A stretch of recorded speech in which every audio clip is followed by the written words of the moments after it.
Hey, good morning, all you mad stumpsters out there. Crazier than Mad Hatters. You gotta be for watching me. Alright, I'm driving to work, so can't have my eyes on the camera too much. But hey, I wanted to tell you a funny story. I mean, I've been wanting to do this. I was going to do it last night, video, and I just, to be honest with you, I fell asleep about 8:30, and that was that. But it's pertaining to the spruce that I'm cutting, right? I've had a couple of good questions about, hey, how's the spruce market? And what's up with the spruce market? And I think it was Sexton's Logging and Old Timer 7 and who else? Somebody just asked me. One of the other people who watch your channel, one of the other stump heads. But they were asking me about, oh, how's the spruce market? You know, how's the spruce market? Well, I got to tell you this one. You guys would get a kick out of this, all right?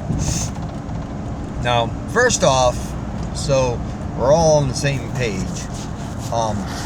Spruce, and this is Norway spruce. It's Norwegian spruce or white spruce. It's not blue spruce. Blue spruce is usually the ones that's in everybody's yards, you know, for like shade trees and whatever, ornamentals, and they do get big and you can cut lumber out of them. But Norwegian spruce is grown all over the world. It's probably the go-to species for framing lumber, you know.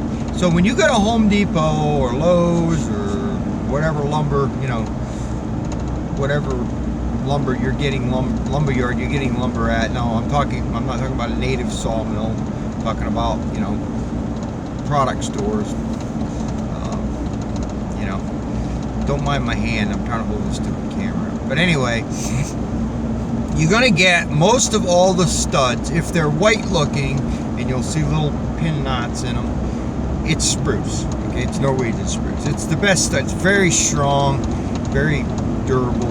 It's good stuff for studding, right? So anyway, I've always had a trouble around here. You can't sell it. I don't know why. Everybody likes hemlock framing, hemlock. All of the Amish guys, hemlock. Well, if you're making framing for barns and sheds, and there's nothing better than spruce.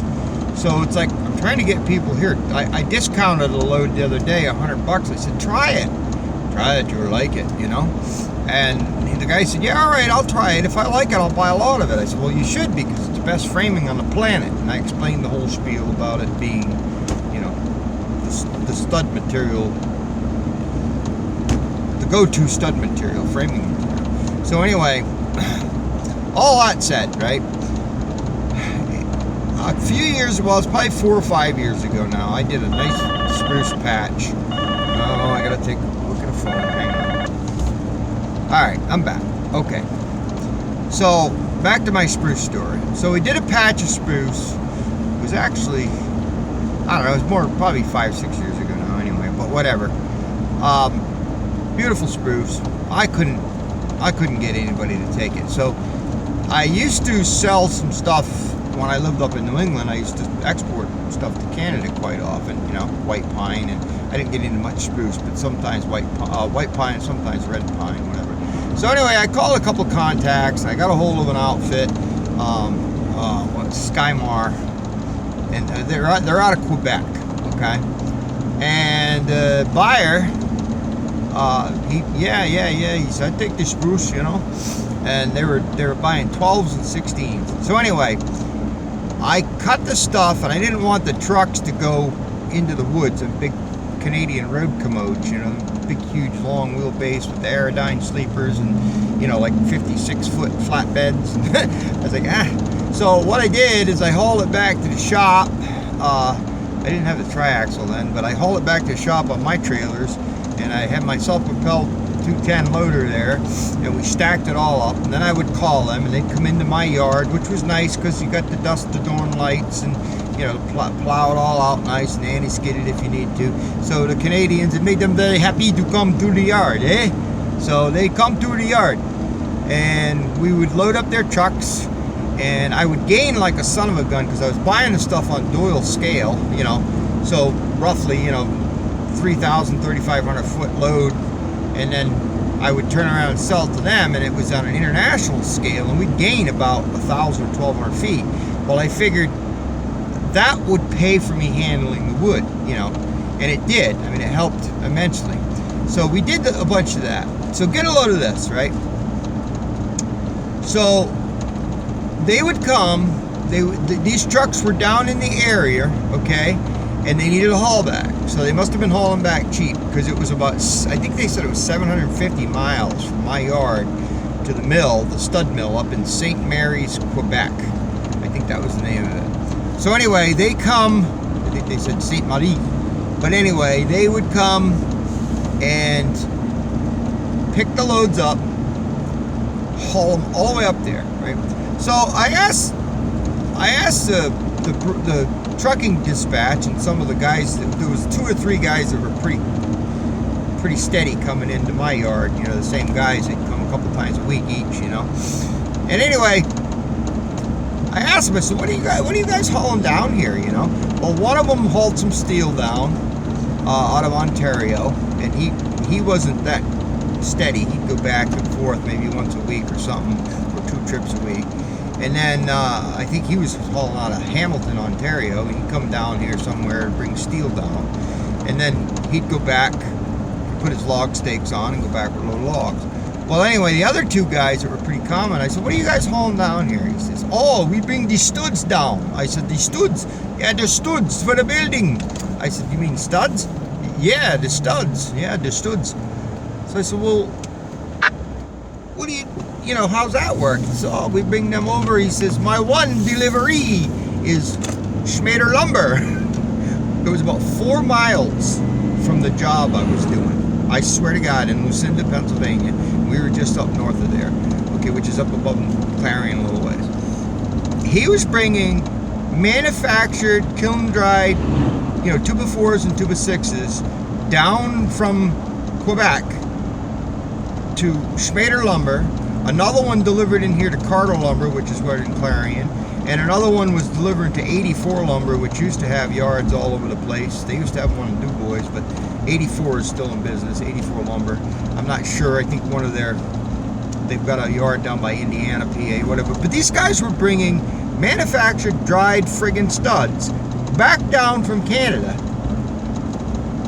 and dropping off the packs of studs, coming back to my yard, putting log stakes on, loading spruce, and shipping it 750 miles. Now, they're subsidized up there, so I don't know how this all works. I got paid, and I made pretty good money on this stuff because the scale was so good. But get a load of this, right? They're taking studs, spruce, 800 miles, 750 miles, manufacturing, drying them, loading them back on a truck, shipping them back 800 miles, and we can't make studs here? I mean, it blows my friggin' mind, right? So anyway, when I got into this spruce patch, I asked an associate of mine, and one of the guys that buys a lot from me, I says, Pat, I says, why can't we make, you know, why can't you guys mill studs, you know, plane them down, dry them, whatever, you know, just rough cut them, and then I guess what they rough cut them and kiln dry them, then run them through the planers. I don't know how it all works, I don't care. But I said, you go into Lowe's and Home Depot, there's no studs. There's an absolute shortage of building material. People are waiting, you know, and not being able to get enough studs and framing to do their projects. So he looks into it, and guess what? He calls me back, he says, well, Dale, he says, you know, this is very aggravating. I said, yeah, because I probably got like enough studs in there to build, you know, 200 homes, you know what I mean? It's like, what a shame. Now, I'm getting rid of it, but most of it's going to go for boxing and pallets, and it's just beautiful framing timber, you know? So anyway, it's very aggravating, and I'd like to get a little bit of a premium out of it too, you know, maybe make a little bit of coin, you know, a little cake. So anyway, he looks into it. I guess he gets a hold of the Pennsylvania Softwood Association, and guess what? Spruce grown in Pennsylvania cannot be certified to meet the, what is it, the UCC Uniform Building Code, or UBC, or whatever it is.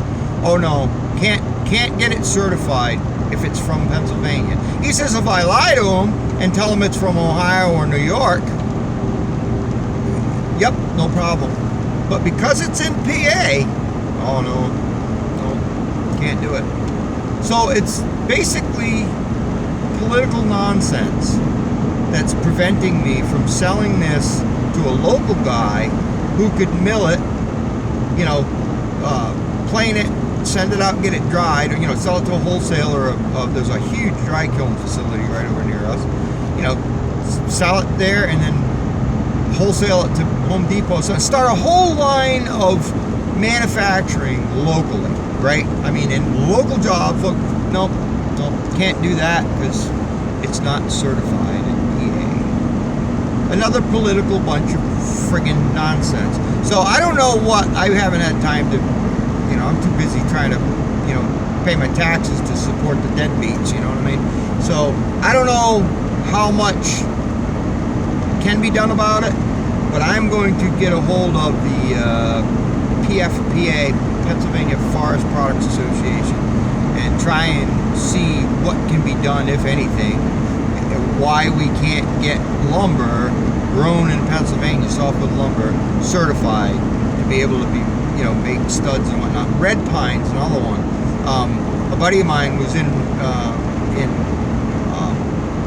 Home Depot last fall, and he got some 4x4s, and I'm looking at them. I helped him with a little project for a few hours there or whatever, and I'm looking at them. I'm like, where'd you get these? And he says, oh, I got them at Home Depot, they're nice. I said, yeah, and it says right on them, red pine, right? And I'm like, you know, and it probably, maybe it came from New York or Canada, I don't know where it come from, but it was red pine. And I'm like, my gosh, I cut tons of red pine. It all goes for pallet material because nobody wants it. Nobody can do this. Any of you guys who watch Mike Morgan, Outdoors with the Morgans, he built a beautiful barn, shed. He milled it himself out of red pine. It's like there's no reason, you know, I've heard it, well, it'll twist a little bit. So what? Dry it. You have to dry it so it meets the unified code. If you were to build anything domicile that someone's going to live in, you can build pony barns and tractor sheds and stuff out of any old crap. But if it's going to be, you know, a commercial grade that you can build a house with that people are going to live in, it has to be certified with this, I think it's Unified Building Code, UBC or UCC, whatever. Okay, so then why can't we get it in Pennsylvania so our stuff can be certified, and then we can harvest it, keep it in state, mill it, and wholesale it, and keep the jobs here? It's bizarre. So I'm going to look into this anyway, but I thought you guys would get a kick out of that when I had like them few guys ask me, what are you doing with spruce, and how, you know, what's the spruce market like, and da-da-da-da, you know, and it's like, this piece I'm cutting down here is beautiful spruce. He had his hardwood cut out of it a couple years ago. They hogged up every damn grade stick off his property. And he said, what about these boys? And you go, oh, we don't want them. There's no market for them. So he's happy to get whatever he can get out of them, you know, and I'm happy to give it to him. I don't want to screw anybody, but, you know, I can't screw myself either, but I'll be fair with him. You know, they told him it ain't big money paying stuff, but it's a lot better than piling it and burning it. But anyway, it's very frustrating. This is the stuff you deal with in the logging industry. This is the aggravation that you deal with. And let's just hope that some of these Dutch guys that are buying it, now they're buying it to make, you know, the school bus stops and the deer stands and the sheds and the little tractor sheds. So it ain't a domicile issue with them, you know, barns and whatever. So it's just a matter of, are they confident that the spruce will work, which I'm very confident, because spruce is good material, you know. May have a little bit more warping issues if it's not stickered or not dried. I don't know. We're gonna find out. It's just beautiful logs. I'll get some video of the stuff. I sold a couple triaxle loads. I'll video. Just beautiful, beautiful logs. Oh my gosh, you know. So, but whatever. I thought you guys would find that amusing and amazing. Yeah. You know, ship the stuff 800 miles to a Canadian stud mill, then ship it back and sell it locally. Right? So it makes a lot of sense. Right? It's good for the environment, burning that extra fuel. What the hell? But that's government for you. That's somebody, some policy wonk, some nitwit in, you know, some policy somewhere that, whatever. I don't know how to explain that stuff. I got a 10th grade education. I'm not that smart. I don't think on those high educated platforms. You know what I'm saying? All right, thought you guys would find that amusing. Leave me some comments. I bet you I get some good comments off of that one. All right, guys, ta-ta, love y'all. Later, taters.